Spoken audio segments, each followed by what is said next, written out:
What's up, guys? How we doing? So, it was the long-awaited World Supercross debut. You know, the series that's going to change things, we thought?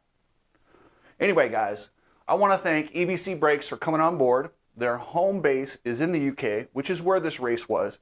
But check out ebcbrakes.com and check out their social media. Let them know you follow Cooksey Media.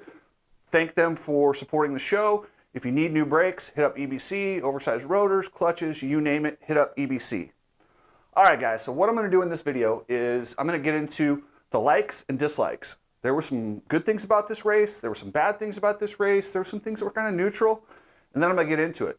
If you haven't watched the race and you don't want to know who won, maybe watch this afterward. I'm going to have some spoilers in here. So please don't yell at me for spoilers. Just watch this video after you've watched the race. I'm in the empire business. Everybody love everybody! You all know exactly who I am. Okay, so hopefully everyone has already watched the race and they know, what we're talking about here. So what I'm going to get into is some of the likes about this race. They had some really good things. There's some great things that I think they can build off of and some stuff they need to change. But let's start with the things they can build off of. This format is awesome. Like, the three motos, boom, boom, boom, is so awesome. It keeps the excitement going. One guy doesn't check out. You never know what's going to happen. I love this format. This seriously is my favorite format ever. You bring them back, and then you kind of just get them a drink of water, maybe have a quick word, change goggles. You don't have a lot of time. If you have a bike malfunction, your best bet is to get off the track, get that thing fixed to start the next one, because you've only got a couple minutes in between. To roll around the track in the back, and it kind of helps eliminate some of those back markers that just roll around the track. It accidentally fixed that problem. So I love the metal ramp, guys. A lot of people are torn on this, say, oh, it looks freestyle, whatever. That thing looks so cool, and the whips, that whip that Eli Tomac threw off of there, unbelievable. And the wide landing and the big old pop, that thing's spectacular. Keep the metal ramp. Keep the three moto format, keep it back to back to back. Those things, home runs, way to go, guys. That can't say enough about those things. Track design. Absolutely love the track design. Love how wide it was. I love the 180 turns. It was very much, usually when a track gets that slick. So the issue they had is the dirt that they had originally ordered fell through. The last week, they had to find a new supplier, get dirt, get it sifted, and get it in there. I think they did an amazing job. Once they go to all these countries and get dirt, that's one of the biggest expenses for these events, and they'll be able to reuse it, make it better, add some stuff to it. But when you get dirt on 5 days' notice, just considering the way it turned out, perfect. I'll take it. I love the way they do these teams, to where they have two 250, two 450. It really keeps it interesting. It's kind of like, oh, Rick Ware's having a really good day. Oh, the MCRs they're doing good. There's more to cheer for than just your favorite riders. You see your teams up there. Oh, I can be a fan of a team. I don't have to just be a fan of a rider. I can be an MCR. Hey, MCR, that's my team. My MCR guys down here, my MCR guys here. You can pick a team and cheer. So it gives you a whole new perspective on how to cheer for a rider. You can pick a jersey. You pick a team. Much like football. So that's a definite home run. I love that. So, all right, guys, before I get into the dislikes, if you guys are having any issues with fatigue, traumatic brain injuries, erectile dysfunction, hit up my friends at Steel City Men's Clinic. They will get you dialed in. They'll run your blood work and figure out what supplements you need or don't need, and they will get you dialed in. So hit up steelcitymensclinic.com. and they will get you dialed in. All right, guys, so dislikes. They definitely missed big on some stuff. First, the TV program.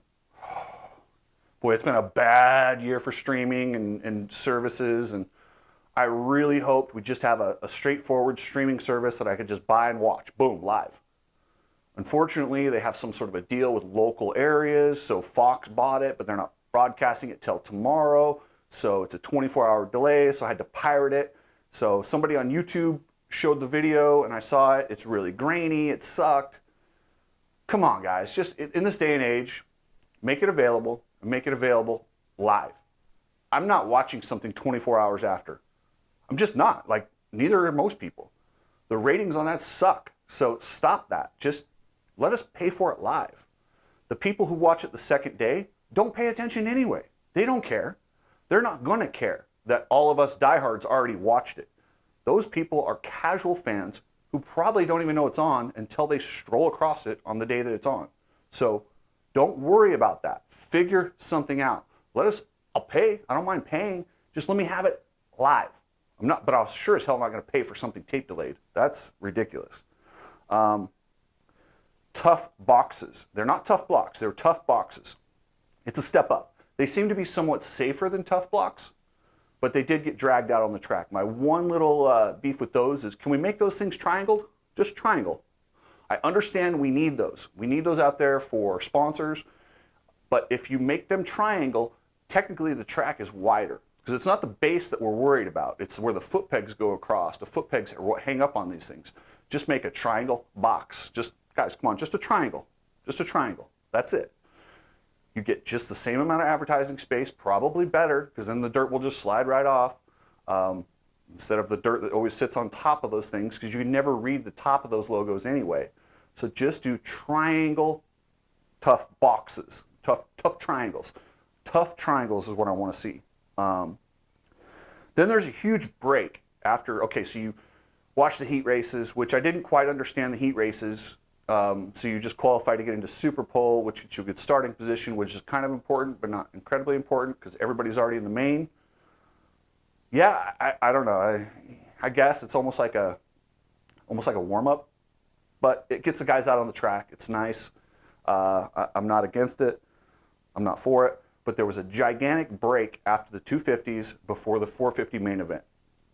Okay, so what I suggest, the broadcast with Ralph and Jeff is so lame. So lame, guys. It's literally taking us back in time to a time in Supercross where we forgot how bad these two were together. They're just not very good. Clearly, Ralph doesn't pay attention. He called somebody Nicoletti in the 450 class when Nicoletti's in the 250 class. And I understand mistakes happen, but these are mistakes like, come on, man. Like, really? Like, you're supposed to be a professional. You can make mistakes, and everybody does. Daniel Blair makes mistakes. Everybody makes mistakes, but basic ones. And I mean, how many times, if you're going to have 3 races in a row, and he lights the candles, and he lights the like, come on, man. I don't know. I just, it didn't sit well with me. It was like USA Supercross, only not as good. So maybe change those announcers, and then here's what you need to do, guys. Adam Bailey, hit me up. Me, Johnny Hopper, and Coach Rob will sit at a booth. We got to get us a little desk. And before the races, we're going to preview the races, and we're going to cover it. We're going to talk to the guys, and we're going to talk about the different storylines, and we're going to give you almost like a podcast-style format. And then in between the races, much like NFL, when they go to halftime, and they throw it back to Terry and those guys, throw it up to me, Johnny, and Coach. We're going to have whoever just won the 250s, podium guys, we're going to get them up there. We're going to have some laughs. We're going to really entertain for about a half an hour or whatever, however, 45 minutes, however long, till the 450 race, and then we'll do a post race. So Adam Bailey, World Supercross crew, do this, please. If you don't use me, use some other podcasters. Stop with these generic broadcast tools. Bring in some people that are fresh. Bring in me, Hopper, Coach. Watch our podcast together. We have a good, the 3 of us together are good. We could fill the time. We could have people laughing. We could get them educated. We could tell the storylines. We could give you everything you're looking for to separate this series from the other series. So there you go, guys. I don't know what you do about this next thing that I didn't like. I don't like seeing old guys come back and get hurt. I don't want to see Josh Grant get hurt. That sucked. I didn't want to see Chad Reed get hurt.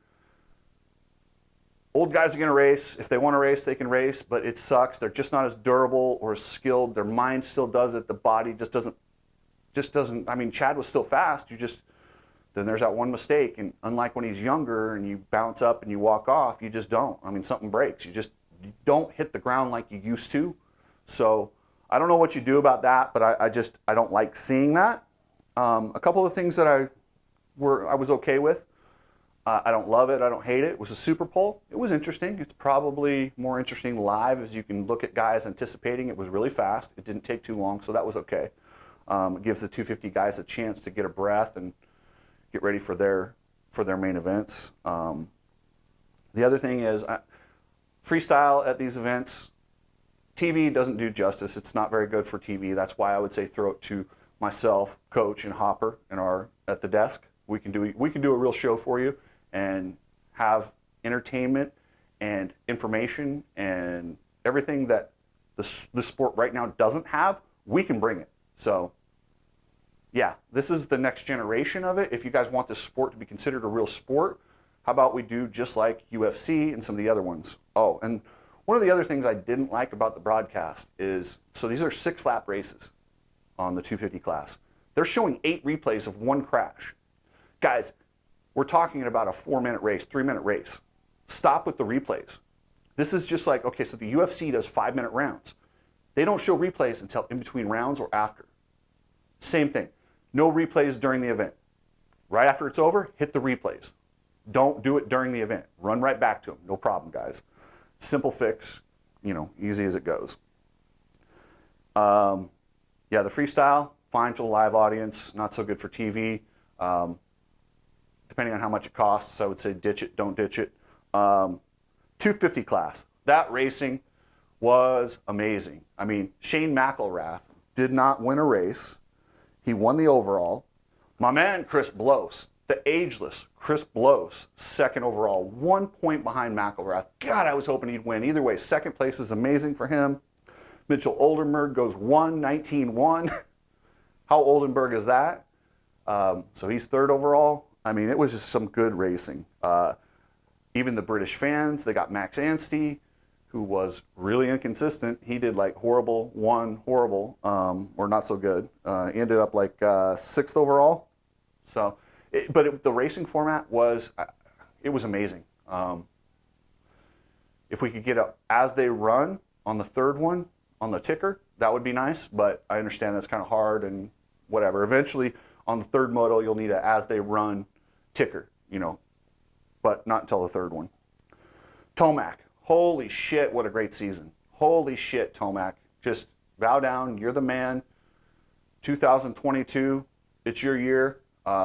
We all just lived in it, but it was your year. So you won every single thing you could possibly win. You won the Supercross Championship, Outdoor Championship, Des Nations.